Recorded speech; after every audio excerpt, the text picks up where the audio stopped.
Digitization of old records అనే ప్రాజెక్టుకు సంబంధించినటువంటి డెమోని ఇక్కడ చూపించడం జరుగుతుంది. ఫస్ట్ ఎలా మొదలు పెట్టాలి, తర్వాత స్కానింగ్,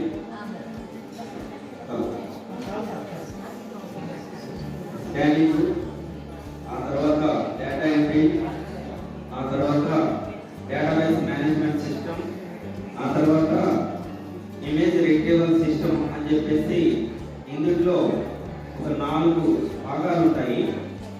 ఇంతకుముందు ఏపీ ఇంటర్ బోర్డు కూడా స్కానింగ్ వర్క్ చేసి ఇవ్వడం జరిగింది. ఒక 4 ఫీల్డ్స్ డేటాబేస్ మేనేజ్మెంట్ సిస్టమ్ కూడా చేసి ఇవ్వడం జరిగింది. ఫస్ట్ మనం స్కాన్ చేసేటప్పుడు టీఆర్ని మనము ఎలా చేస్తాం, స్కానింగ్ చేసిన తర్వాత వాటిని పీడిఎఫ్లోకి ఎలా మారుస్తాము అనేది మనము ఇక్కడ చూపించడం జరుగుతుంది. ఇది యాక్చువల్గా నాగార్జున యూనివర్సిటీ వరకు స్కానింగ్ పార్ట్ పూర్తయిపోయి యూజీ సెక్షన్లో మేము డేటాబేస్ డిబిఎంఎస్ సిస్టమ్ని డెవలప్ చేసి వాళ్ళకి అందజేయడం చేయబోతున్నాము. ఈలోపు ఇక్కడ డెమోని ఏర్పాటు చేయడం జరిగింది. సో ఇప్పుడు మనం చూసేది నాగార్జున యూనివర్సిటీని. ఫస్ట్ మనము ఒక డ్రైవ్లో పీడిఎఫ్లు ఉంటాయి. ఈ పీడిఎఫ్లో ఎట్లా ఉంటాయంటే ఇయర్ వైజ్గా లేదనుకుంటే సబ్జెక్ట్ వైజ్గా వీటిని మనం స్టోర్ చేసుకొని, అంటే ఆర్గనైజేషన్కి అవసరమైన విధంగా మనము వాటిని మార్పులు చేసి ఫస్ట్ పీడిఎఫ్లో స్టోర్ చేయడం జరుగుతుంది. ఇవి చూశారు కదా, అక్కడ బిఎస్సి సెక్షన్ మేము చేసింది 94 నుంచి 2000 ఇయర్ వరకు చేయడం జరిగింది. ఫస్ట్ మనం 98 ఇయర్ తీసుకున్నాం. పీడిఎఫ్లు అన్నీ ఇలా వస్తాయి. పీడిఎఫ్లో మన దగ్గర ఉండే టీఆర్, దీనికి ఒక యూనిట్ కోడ్ ఇస్తాము. మా కంపెనీ తరఫు నుంచి ఒక యూనిట్ కోడ్, అంటే మనం రిట్రీవ్ చేసుకునేటప్పుడు కూడా ఈవెన్ ఒక పేజీ మిస్ అయినా చేసినా దీంట్లో మనకి ఈజీగా తెలిసిపోతుంది అన్నమాట. ఇప్పుడు సపోజ్ ఇక్కడే చూడండి, ఇట్లా పేజీ నెంబర్ కూడా ఇవ్వడం జరుగుతుంది. ఇది ఇక్కడ నుంచి 1 నుంచి 30 వరకు ఆ టీఆర్లో పేజెస్ ఉన్నాయి. ఇందులో మనకి డేటా పేజీ ఉంటుంది. దాని బ్యాక్ సైడ్ ఒకవేళ కరెక్షన్ కనుక చేస్తే ఆ కరెక్షన్ చేసినవి కూడా ఇందులో మొత్తం స్కానింగ్ అవ్వడం జరుగుతుంది అన్నమాట. ఎందుకంటే డేటాబేస్కి ఈవెన్ కరెక్షన్స్ కూడా అవసరం కనుక. సపోజ్ ఇది ఫస్ట్ పేజ్ చూస్తారా, టైటిల్ పేజ్, ఇలా స్కానింగ్ స్టూడెంట్ డేటా అంతా ఇలా పీడిఎఫ్లో వస్తుంది. ఇక్కడ మీకు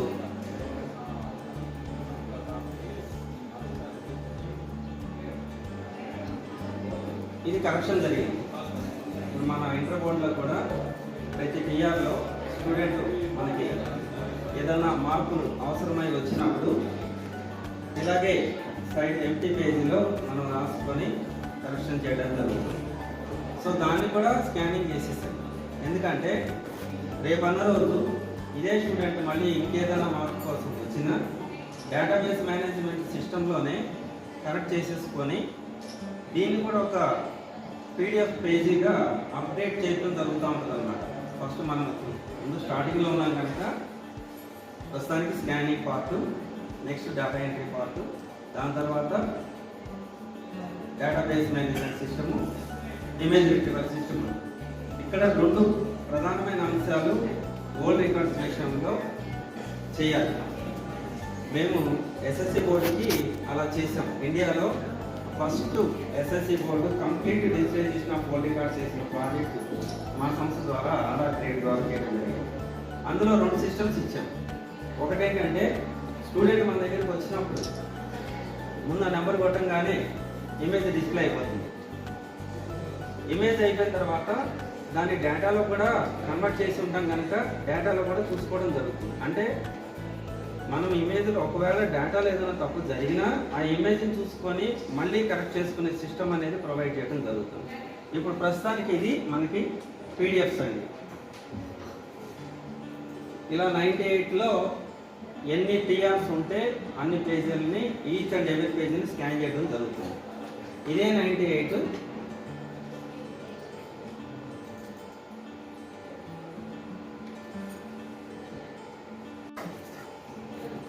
ఇందులో చూడండి మొత్తం 98లో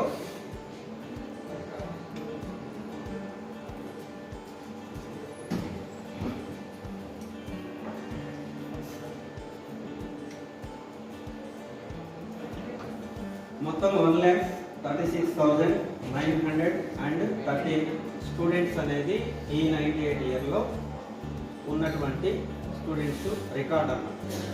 ఏదైతే పేజెస్ స్కాన్ చేశామో వాటికి సంబంధించిన ఫీల్డ్స్ స్ట్రక్చర్ ఎలా ఉంటుందండి.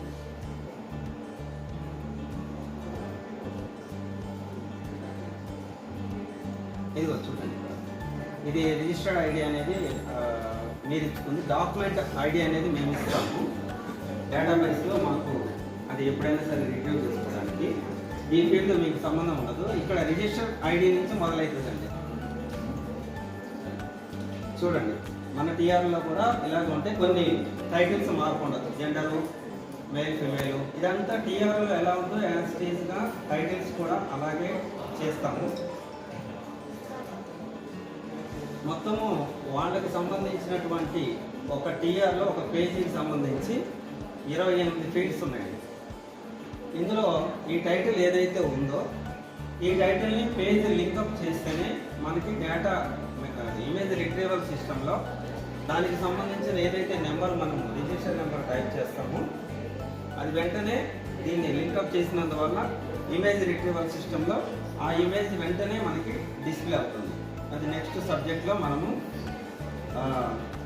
DBMS సంబంధించినటువంటి నెక్స్ట్ దాంట్లో వివరిస్తాం. అంటే ఫస్ట్ స్కాన్ చేసిన తర్వాత పీడిఎఫ్లో కూడా ప్రతి పేజీని ఎక్స్ట్రాక్ట్ చేసేసుకొని వాటన్నిటిని కలిపి డేటా ఎంట్రీ చేసేసి తర్వాత DBMSలోకి కన్వర్ట్ చేసిన తర్వాత నెక్స్ట్ అప్లికేషన్ వస్తుందన్నమాట. ఇది ప్రాసెస్.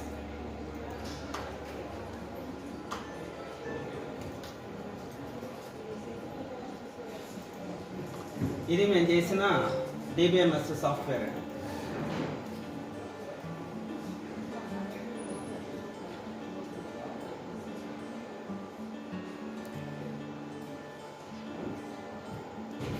ఇలా టైటిల్ పేజ్ ఉంటుంది. ఇప్పుడు ఇది ఆచార్య నాగార్జునకి ఏదైతే చేసామో ఇలా ఇది ఒక డెస్క్టాప్ అప్లికేషన్ అంటారు. వెబ్ అప్లికేషన్ ఒకటి ఉంటుంది, డెస్క్టాప్ అప్లికేషన్ ఒకటి ఉంటుంది. మనం ఇంటర్నల్గా చేసుకునే దానికేమో డెస్క్టాప్ అప్లికేషన్ సరిపోతుంది. లేదు ఆన్లైన్ ద్వారా కూడా దాన్ని చేయాలనుకుంటే వెబ్ అప్లికేషన్ అనేది చేసుకోవాల్సి వస్తుంది. వెబ్ అప్లికేషన్ అంటే చాలా సెక్యూరిటీ ఫీచర్స్ ఇవన్నీ చాలా ఉంటుంది కదా. మన ఇంటర్ బోర్డులోనే ఇంటర్నల్గా మనకు ఒక స్టూడెంట్ వచ్చినప్పుడు ఇమీడియట్లీ మనము వాళ్ళకి ఒక 5 నిమిషాల్లో వాళ్ళకి కావాల్సిన డేటా అంతా ఇచ్చేసేసి DPC లాంటిదో లేదా మనం చేసి ఇవ్వడానికి ఈ డెస్క్టాప్ అప్లికేషన్ సరిపోతుంది. దీనికి ఒక యూజర్ ఐడి, పాస్వర్డ్ అనేది కూడా ఇస్తాము.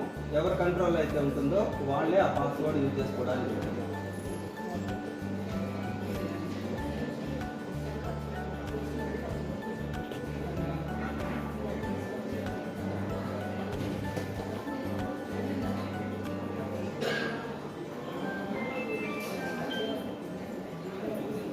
ఇలా వస్తుందండి నెక్స్ట్ పేజీ.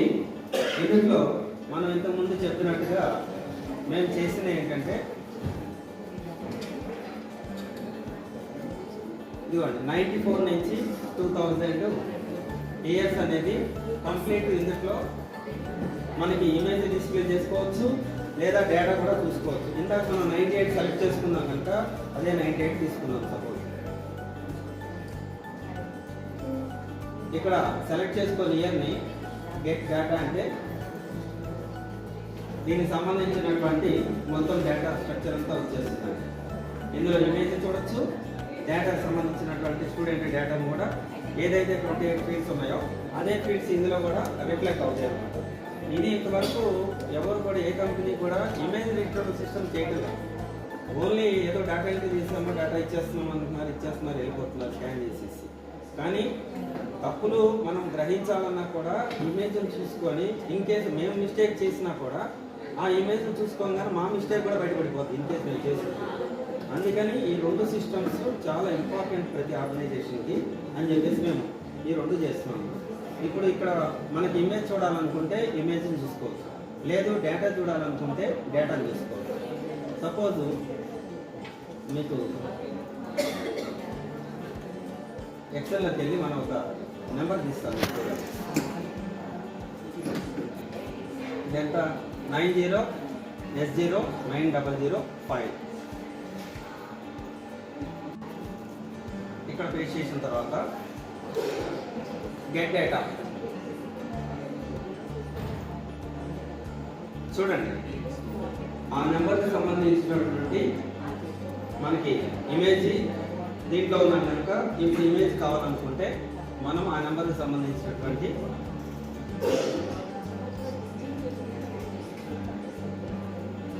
చూడండి ఇక్కడ 90S0 నాకేమొచ్చింది 90S090005. ఇక్కడ ఇతను 98లో 2 సార్లు అపేర్ అయ్యాడు. ఒకటి మార్చిలో, రెండోది సెప్టెంబర్లో. సో మనం ఇప్పుడు దీన్ని మార్చినే తీసుకుందాం.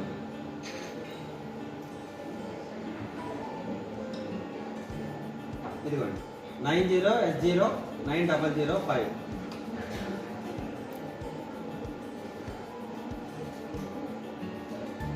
ఇదిగోండి ఇక్కడ మార్చి కనిపిస్తుందా 1998. మీకు టైటిల్ కానీ ఈవెన్ రోల్ నెంబర్ కానీ ఇతనికి సంబంధించిన పర్టికులర్స్ ఏదైతే ఉన్నాయో ఆ డేటా అంతా ఇక్కడ మనకి ఏదో ఉందో ఈ ఫీల్డ్స్ అన్నీ కనిపిస్తుంటాయి అన్నమాట. ఇది ఇమేజ్ రిట్రీవల్. ఇందులో నేను ఇంతకుముందు చెప్పినట్టుగా ఏదన్నా కనుక మిస్టేక్స్ సపోజ్ మా సైడ్ నుంచి వచ్చినా కానీ ఒక ఎడిటింగ్ టెంప్లెట్ అని మీకు ఈ అప్లికేషన్తో పాటు ఇవ్వడం జరుగుతుంది. ఇన్ కేసు ఒకవేళ మిస్టేక్ జరిగిందంటే దాంట్లో ఎడిట్ చేసేసుకొని సబ్మిట్ కొట్టగానే అది డేటాలోకి మళ్ళీ మారిపోతుంది. ఇప్పుడు మీరు ఇమేజ్ చూసారు కదా,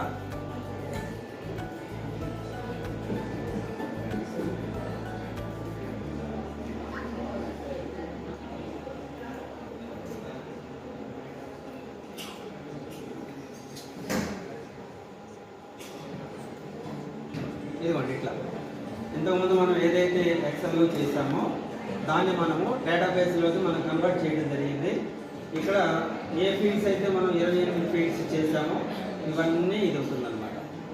సో ఈ డేటా స్ట్రక్చర్ ఏమవుతుందంటే 2004 నుంచి ఆన్లైన్ సిస్టము మనకి మొత్తం దేశమంతా వచ్చింది కనుక సో ఆన్లైన్ సిస్టము ఏ ఫార్మాట్లో ఉందో ఆ ఫార్మాట్ టెంప్లెట్ తీసుకుంటే ఇప్పుడు 1971 నుంచి మనం ఏదైతే చేసామో 2003 వరకు ఈ డేటాబేస్ని దాన్ని తీసుకెళ్ళి కనెక్షన్ ఇచ్చేసుకోవచ్చు. అప్పుడు కంప్లీట్గా 1971 నుంచి ఆన్లైన్ డేటాబేస్ మేనేజ్మెంట్ సిస్టమ్ అనేది మన ఇంటర్ బోర్డులో మనకి అందుబాటులోకి వచ్చేస్తుంది. ఏమైనా డౌట్ ఉంటే కూడా అడగచ్చు సార్. ఇమేజ్ రిట్రీవల్ సిస్టమ్ ఒక 10 సెకండ్స్లో డిస్ప్లే అవుతుంది నెంబర్ కొట్టి మనకు కావాలనుకుంటే ఇమేజ్. అలాగే డేటాబేస్ దగ్గర 3 సబ్జెక్టులు ఉన్నాయి. బిఏ ఉంది, బీకామ్ ఉంది, బీబీఏ అని ఒకటి ఉంది. ఇవన్నీ అయిన తర్వాత అప్పుడు కంప్లీట్గా సాఫ్ట్వేర్ డెవలప్ చేయడం జరుగుతుంది. అందులో ఏం లేదు, ఎడిటింగ్ ప్యానలే. ఇప్పుడు ఈ నెంబర్ ఏదైతే మనం కొట్టామనుకోండి దాన్ని ఎడిట్ చేసుకోవాలనుకున్నప్పుడు ఒక చిన్న టెంప్లెట్ ఇస్తామన్నమాట. ఎక్కడైతే ఎడిట్ చేయాలో అక్కడ కొట్టి సబ్మిట్ అనగానే అది అయిపోతుంది. అది ఎప్పుడైంది, ఏ టైంలో అయింది అన్నీ కూడా మీకు ఒక హిస్టరీ లాగా వచ్చేస్తూ ఉంటుంది. మనం ఎప్పుడు చేసామో ఒక స్టూడెంట్ని మాడిఫికేషన్ ఎప్పుడు చేసాము అది దీంట్లో ఇంకా మేము ఏర్పాటు చేయలేదు. సో అది చేయాలి. ఎస్ఎస్సి బోర్డు కూడా అది పెండింగ్ ఉంది. వాళ్ళు కూడా ఇప్పుడు పిలుస్తున్నారు. చేసుకోవడం మధ్యలో కరోనా రావడం దాంట్లో కొంత డిలే జరిగింది. సో ముందు మనం ఈ సిస్టమ్ చేసుకోవాలని ఒక్కొక్కటి ఇంకా ఇప్పుడు మీకు డౌట్ వచ్చింది, లేదా ఇంకోటి ఇంకో డౌట్ వచ్చింది, అవన్నీ కూడా సాఫ్ట్వేర్లో మనం ఏం చేస్తామంటే యాడ్ చేసుకుంటూ పోతూ ఉండాలి. కంప్లీట్ అయ్యే వరకు ప్రాజెక్ట్ ఎప్పుడైతే కంప్లీట్ అవుతుందో మొత్తం హ్యాండ్ ఓవర్ చేస్తామో అప్పటికి విత్ ఆల్ ఫీచర్స్తో కూడినటువంటి సాఫ్ట్వేర్ మేము ప్రొవైడ్ చేయడం జరుగుతుంది. ఇంకా ఏమైనా అడ్వాన్స్ కావాలంటే కూడా వాటిని కూడా మనం అప్లికేషన్లో జోడించాలి. సో స్కానర్ వచ్చి మా దగ్గర A1 size over head book scanner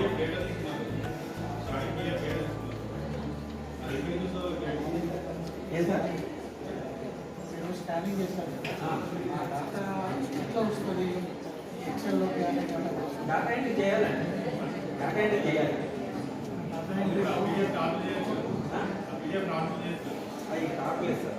దాదాపు 10 ఏళ్ళ నుంచి ఆ ప్రాసెస్లో ఉన్నాను. ఇప్పుడు దీన్నే మేము డేటా కన్వర్షన్ చేస్తే వాటిని ఎడిట్ చేయడానికి చాలా దైవం.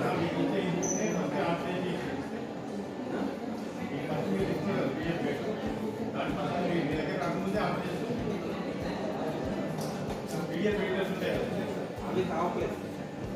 పోవడంత టైం తీసుకుంటాం. మేము దీన్ని ఏం చేస్తామంటే ఫార్ములా సప్లై చేస్తాం ఎక్సెల్. ఇంకోటి ఏంటంటే నేము ఫాదర్ నేము ఎక్కడా కూడా ఒక స్పెల్ మిస్టేక్ రాకుండా రీడ్ ఎడిట్ సాఫ్ట్వేర్ ద్వారా చేస్తాం. ఏది నేము ఫాదర్ నేమ్ చాలా వెరీ వెరీ ఇంపార్టెంట్. మిస్టేక్స్ వచ్చేదే అందులో, మిగతా వాటిల్లో చాలా తక్కువ వస్తాయి. కానీ దాన్ని మాత్రం స్పెషల్గా వేరే సాఫ్ట్వేర్ ద్వారా మేము రీడ్ అండ్ ఎడిట్, అంటే ఇక్కడ ఇమేజ్ కనిపిస్తూ ఉంటుంది, దాన్ని రీడ్ చేసుకుంటూ ఏదైతే ఇక్కడ కన్వర్షన్లో మిస్టేక్ ఉందో అక్కడికక్కడ ఓన్లీ నేము ఫాదర్ నేమ్ బట్టి చేయగలుగుతాం. మిగతా అంతా సబ్స్క్రైబ్ చేయాలంటే దాని బదులు డేటా ఎంట్రీ చాలా ఈజీ. డేటా ఎంట్రీలో కూడా మీకు సబ్జెక్ట్స్ 6 సబ్జెక్ట్స్ ఉన్నాయనుకోండి, పేపర్ 1 పేపర్ 2 తర్వాత అంతా అయిపోయిన తర్వాత టోటల్ వచ్చిన తర్వాత మళ్ళీ ఇంకోటి యాడ్ చేసి గ్రాండ్ టోటల్ అని ఇస్తాను జనరల్గా. వీటిల్లో కూడా ఏంటంటే ఫార్ములా సప్లై చేయడం వల్ల స్లిప్ పెట్టుకుంటాం అన్నమాట ఒక స్టూడెంట్ పీడిఎఫ్. నెక్స్ట్ దాని కింద ఎక్సెల్ పెడతాం. స్టార్టింగ్లో మనం ఎంట్రీ చేసేటప్పుడు మార్కులు ఏదైతే ఉంటాయో మీకు మన డేటా ఎంట్రీ ఆపరేటర్ ఎక్కడ మిస్టేక్ చేసినా అది టోటల్లో గ్రాండ్ టోటల్లో రిఫ్లెక్ట్ అవుతుంది. అవి కాకుండా ఫార్ములా సప్లై చేసి చేయడం జరుగుతుంది. అంటే ఒక స్టూడెంట్ స్ట్రైక్ మనం చూసుకుంటున్నామంటే నెక్స్ట్ ఎక్సెల్లో కూడా అదే స్ట్రైక్ ఉంటుంది. మార్క్ ఎక్కడ తప్పు కొట్టినా అక్కడ తప్పు చేస్తాం. ఇలా మేము ఎస్ఎస్సి కోడ్కి 42 కోట్ల మెగా డేటా చేసి ఇచ్చాము. 42 crores మెగా డేటా చేసిన ఏకైక company RR trade media events. Event scanner కూడా మేమే తయారు చేసాం. ఇండియాలో ఎవరు చేయలేదు. A1 size news paper open చేస్తే ఏ సైజు ఉంటుందో ఆ సైజు స్కానర్ని నా ఓన్గా నా టెక్నాలజీ తయారు చేయడం జరిగింది. 50 స్కానర్స్ రెడీగా ఉంది మన ప్రాజెక్ట్ కోసం. సో మన దాంట్లో కూడా ఏపీ బోర్డుకి ఇక్కడే ఫస్ట్ ఫ్లోర్లోనే స్కానింగ్ వర్క్ జరిగింది, ఇక్కడే చేశాము. తర్వాత తెలంగాణకి పెండింగ్ అడిగింది. ఇప్పుడు మీరు అవకాశం ఇస్తే చేసి కంప్లీట్ చేసి సక్సెస్ఫుల్గా చేసి ఇస్తామని ఈ సందర్భంగా మనం చేసుకుంటాం.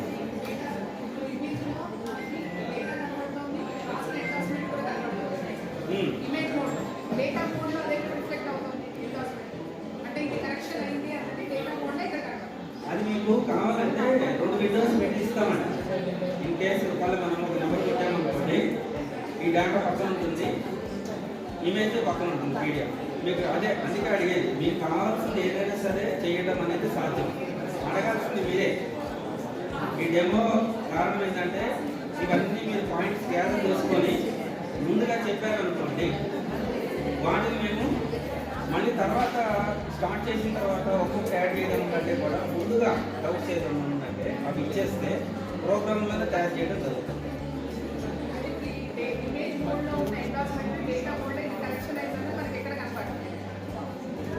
డేటా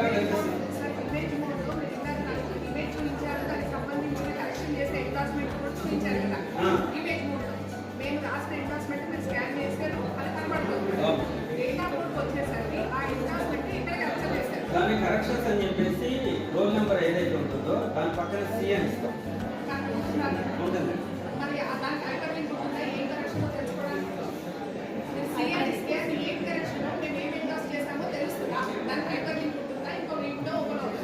లేదు, అది క్లిక్ చేయగానే వెంటనే ఇమేజ్ డిస్ప్లే అవుతుంది. ఓకే, సీరియల్ దానికి ఇమేజ్ హైపర్ లింక్ ఉంటుంది. ఇది చేస్తే ఏం కరెక్షన్ ఉంటే ఆ ఎండాస్మెంట్ పక్కన కనపడుతుంది. ఒకవేళ మీరు కరెక్షన్ చేశాను అనుకోండి, అది ఎడిట్ ప్యానల్ ఇస్తాం కదా, దాంట్లో హిస్టరీ కింద మారిపోతుంది. అది ఎడిట్ ప్యానల్ ఎప్పుడు when we do it online.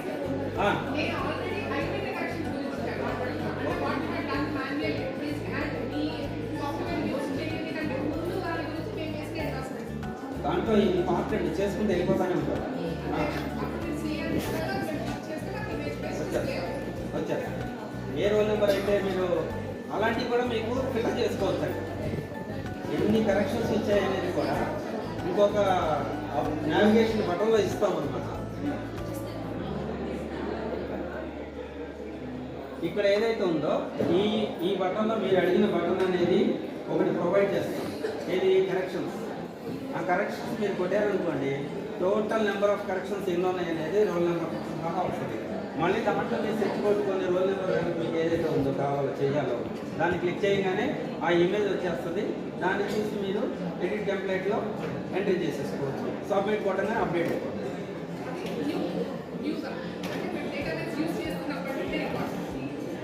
1971 నుంచి 2003 వరకు ఇస్తాం. చేసేటప్పుడే మనకి ఇబ్బంది లేకుండా చేస్తాం.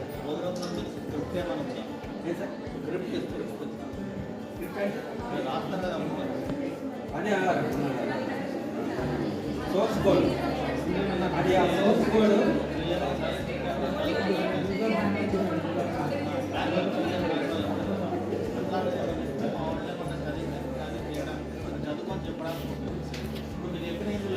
Right right. మీకు పాయింట్స్ కావాలంటే బుల్లెట్ పాయింట్స్ ఇస్తాను. దాంట్లో ఏముంటాయి అనేది ఇస్తాను. మీరు కూడా ఏదైనా ఉందంటే నేను మెయిల్ ఐడి ఇస్తాను కనుక లేదు. యాక్చువల్గా ఎస్ఎస్సీ బోర్డు చేసాము. వీళ్ళకి స్టార్టింగ్లో ఉన్నాను కదా సార్, వీళ్ళకి ఇంకా కరెక్షన్స్ దానికి ఇంకా సబ్జెక్ట్లో రాలేదు. చెకింగ్లో చేసుకుంటున్నారు. ఆ చెకింగ్లో ఉంది. ప్రోగ్రామ్ అప్డేట్ అవుతూనే ఉంటుంది. ఇంకా ఏమన్నా చెప్పండి, మా పాయింట్లన్నీ మీకు ప్రొవైడ్ చేస్తాను. మాకు ఏం లేవు అనేది అందరికి యాడ్ చేయాలి. ఓకే సార్, తప్పకుండా. సో ఇంకేమన్నా డౌట్స్ ఉన్నా చెప్పండి. యాక్చువల్గా ఓల్డ్ రికార్డ్స్కి డిజిటైజేషన్ ఆఫ్ ఓల్డ్ రికార్డ్స్కి ఈ 2 సిస్టమ్స్ ఉంటేనే. ఇంకోటి ఏంటంటే ప్రతి జిల్లా సూపరింటెండెంట్కి నెట్వర్కింగ్ సిస్టమ్ కనుక ఏర్పాటు చేసుకుంటే వాళ్ళ డిస్ట్రిక్ట్లో వాళ్ళ దగ్గరే ఈ డేటాని సపరేట్గా ఉంచడం జరుగుతుంది. ఓన్లీ అడ్మిన్ మాత్రమే కంట్రోల్ మొత్తం అడ్మిన్ చేతిలో ఉంటుంది. మిగతాదంతా డిస్ట్రిక్ట్ వైజ్గా ఈజీగా అయిపోవాలనుకుంటే నెట్వర్కింగ్ సిస్టమ్ని డెవలప్ చేసుకొని ప్రతి జిల్లాకి ఒక సిస్టమ్ని హైఎండ్ సిస్టమ్ని నేను చెప్తాను. కాన్ఫిగరేషను బ్రాండెడ్ పీసీ తీసుకోవాల్సి వస్తుంది. దాంట్లో డేటా కనుక పెట్టుకుంటే ప్రతి ఇప్పుడు కడప జిల్లా సూపరింటెండెంట్ ఉన్నాడు డేటా. మన తెలంగాణలో తీసుకుంటే సపోజ్ వేరే ఏదైనా తీసుకోండి, కొన్ని జిల్లాలో తీసుకుంటాం. ఆ డేటా మొత్తము ఆ సిస్టంలోనే స్టోర్ చేసి సెటప్ ఫైల్ అందులో అప్లికేషన్ కూడా ఇన్స్టాల్ చేసి వాళ్ళ వరకు కరెక్షన్ చేసి సబ్మిట్ కొడితే మిగతాది మళ్ళీ డిజిటల్ సిగ్నేచర్కి ఎవరైతే హెడ్ ఉంటారో వాళ్ళ దగ్గరికి వెళ్ళి అక్కడ డిజిటల్ సిగ్నేచర్ తోటి మీరు స్టూడెంట్కి ఇవ్వాల్సిన డీటెయిల్స్ అదే ఇవ్వాల్సింది.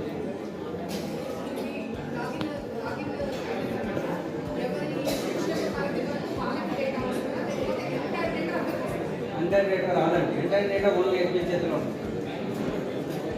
ఓన్లీ సపోజ్ మీ జిల్లా ఉంది, మీ జిల్లా డేటాని మాత్రమే మీ సిస్టంలో కనిపిస్తుంది, వేరే జిల్లాకి కనిపిస్తుంది. మీకు యూజర్ ఐడి పాస్వర్డ్ ఉంటుంది, అది కూడా అడ్మిన్ గారు ఇచ్చే యూజర్ ఐడి పాస్వర్డ్ అది బయటికి ఎవరికి తెలియదు. చాలా చేసుకోవచ్చు. ఇంకా ఏమన్నా క్వశ్చన్లు ఉంటే అడగండి. ఓపిక చెప్పడానికి మేము రెడీ. మీరే కొంచెం ఐడియాస్ క్రియేట్ చేయండి. వర్క్ కూడా ఫాస్ట్గానే చేసేస్తాము. స్కానర్లు కూడా ఉన్నాయి కనుక సార్ మీరే ఏమన్నా ఉంటే కొంచెం సలహాలు కానీ సూచనలు కానీ మాకు అందిస్తే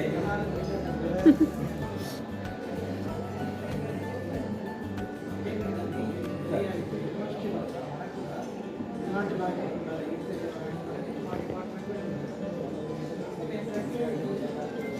కరెక్షన్ ఇమేజ్లో ఎక్కడ కరెక్షన్ కాదండి. అది నాన్ ఎడిటబుల్ డాక్యుమెంట్ పీడిఎఫ్ అంటే దాన్ని కరెక్ట్ చేయడం అనేది కుదరదు. చేసినా తెలిసిపోతుంది. మళ్ళీ దాన్ని తీసుకెళ్ళి జేపీఎగ్లో కన్వర్ట్ చేయాలి.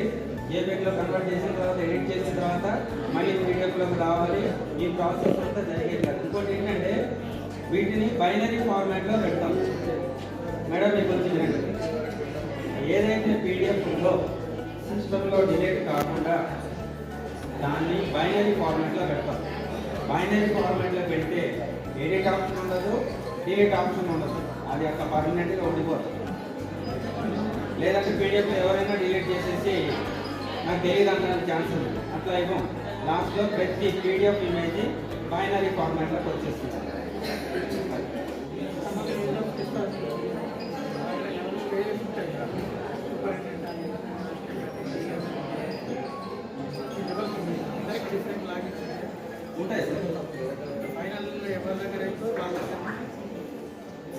అప్రూవల్ తీసుకోవాల్సి వస్తుంది. వాళ్ళు ఏం ఎడిట్ చేయాలన్నా ఫస్ట్ మీరు మెయిల్ సిస్టమ్ పెట్టుకుంటారా, వాట్సాప్ సిస్టమ్ పెట్టుకుంటారా, ఒక రికార్డెడ్ సిస్టమ్ అయితే పెట్టుకొని ఏ సూపర్నెంట్ అయితే ఏదైతే ఎడిట్ చేయబోతున్నారో దానిని మెయిన్ అడ్మిన్ ఎవరైతే ఉంటారో వాళ్ళకి ఖచ్చితంగా ఇన్ఫార్మ్ చేయాల్సి ఉంటుంది. ఎడిట్ చేశారు అంటే అది హిస్టరీలో వెళ్ళిపోదు, హిస్టరీలోకి వెళ్ళిపోతుంది.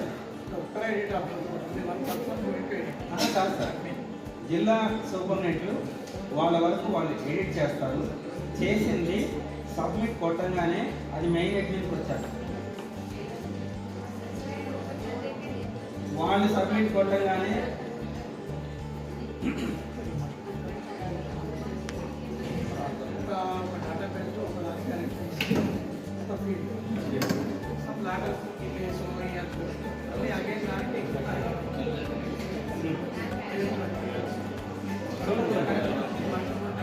అందుకనే హిస్టరీ అనేది వస్తుందిగా. ఇప్పుడు మీ దగ్గర ఒక స్టూడెంటే వచ్చాడు, మీరు క్లాస్ చేయాలి, ఇతను ఎన్నిసార్లు మనకి ఎడిట్ జరిగింది, ఎన్ని కరెక్షన్స్ చేసాం అనేది హిస్టరీలో వచ్చేస్తాను. ఆ నెంబర్ కొట్టగానే ఇప్పుడు 98లో చేశారు, మళ్ళీ 2026లో చేశారు అనేది హిస్టరీలో రిఫ్లెక్ట్ అవుతా ఉంటుంది.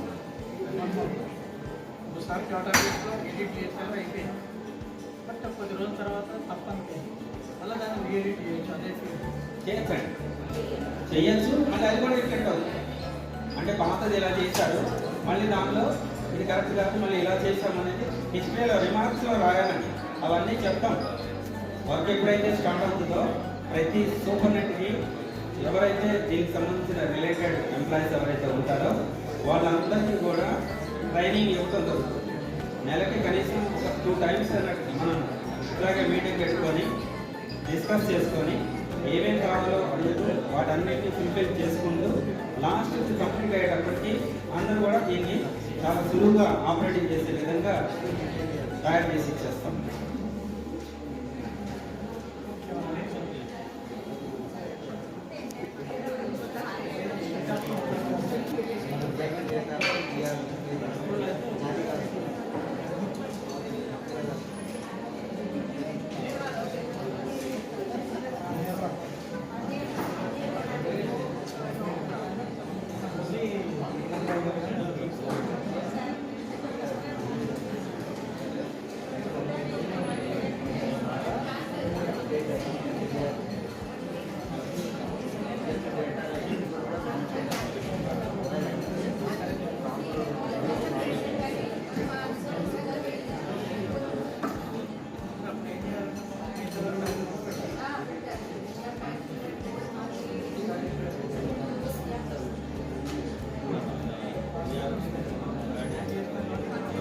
ఈ డేటా ఎంట్రీ జరిగేటప్పుడు కూడా ఒకసారి ఇన్వైట్ చేస్తూ ఉంటాం. ఇన్వైట్ చేసినప్పుడు ఆఫీస్కి వచ్చినప్పుడు మీకు కూడా తెలుస్తూ ఉంటుంది అన్నమాట, ఎలా చేస్తున్నారు. మీరే సాటిస్ఫై అయ్యేలాగా నేను పిలిచి చూపించడం జరుగుతుంది. యూజర్ మాన్యువల్ అని చెప్పాలి.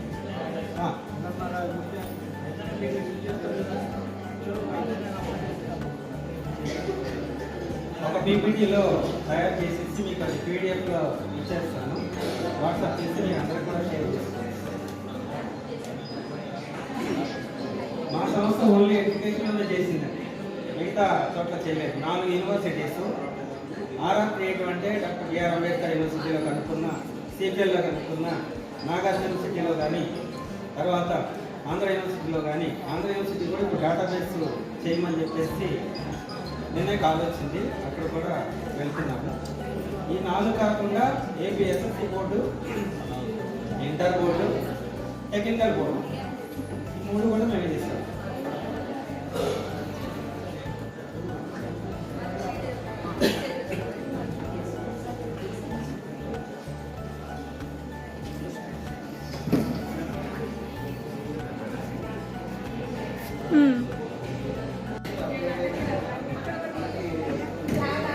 ఎలా ఉన్నా సార్?